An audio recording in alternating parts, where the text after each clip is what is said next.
I made a report to police to say that I was sexually assaulted by my doctor when I was in my early 20s. At the time when the assault started, I was grieving for my mother, who I had just lost suddenly. I remember being really upset and struggling to cope with this loss. I visited my doctor, whose name was Dr. Cox. He had treated my mum, and I remember feeling quite comforted that he was the last doctor to see her alive. I felt we had a good but professional relationship, as he knew my family medical history and had been our family doctor for a while. I cannot remember exactly how long for.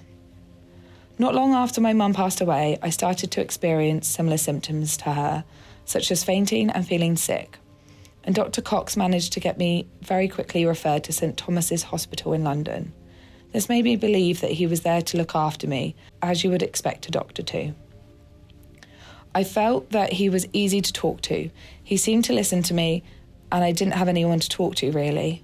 I couldn't speak to my dad, as he was very sad at the loss of my mum. I believed him to be a good man who had my best interests at heart. Initially, my appointments were fine, and I felt very comfortable. As time went on, I began to feel quite differently.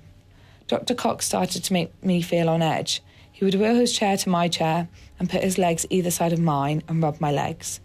I felt that this wasn't right, and I began to feel very, very uncomfortable because he was being so close and intimate, and things started to escalate from there. He started to do examinations that were not needed. Eventually, I asked my then partner to come with me to my appointments, as I felt awkward around Dr. Cox. Dr. Cox seemed completely different towards me, and I felt that he was angry that I wasn't alone. When I used to enter the room, he used to smile and be pleased to see me. When he noticed that somebody was coming in with me, his mannerisms changed. Eventually, I'm not sure of the date, I went to the doctor's surgery, I saw another doctor, and I mentioned that Dr. Cox's bedside manner had upset me. I thought that I would be asked more about it, but I wasn't. I reported the sexual assault to the police, I believe 4 years ago, as one day I just felt completely overwhelmed after realising how much it had affected me my whole life. My relationships had been affected by what happened.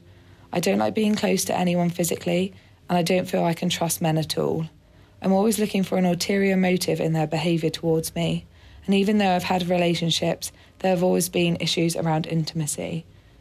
It's there all the time. When people try to cuddle me, I back off. I just don't want anyone close to me. I have flashbacks constantly. I connect my mother's death with what Dr. Cox did to me, as it only started after her death. He used my vulnerability to his advantage. The two are so linked in my mind that whenever I think about my mum, I think about him, and I hate this connection. I started taking antidepressants for anxiety and depression, I believe just after the assaults took place, when I requested to change doctor. I believe these assaults have contributed to my low mood and anxiety. Some days I cannot eat anything as I feel so low.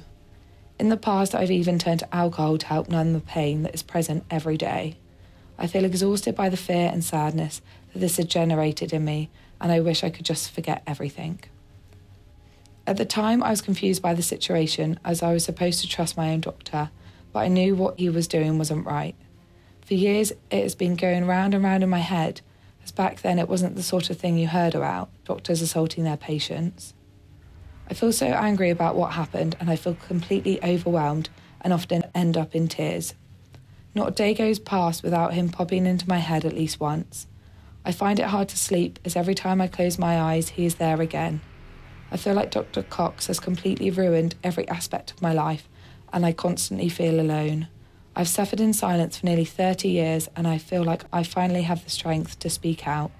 He abused his position of power and used my vulnerability to his advantage. I hate how he has changed me as a person. I hate him.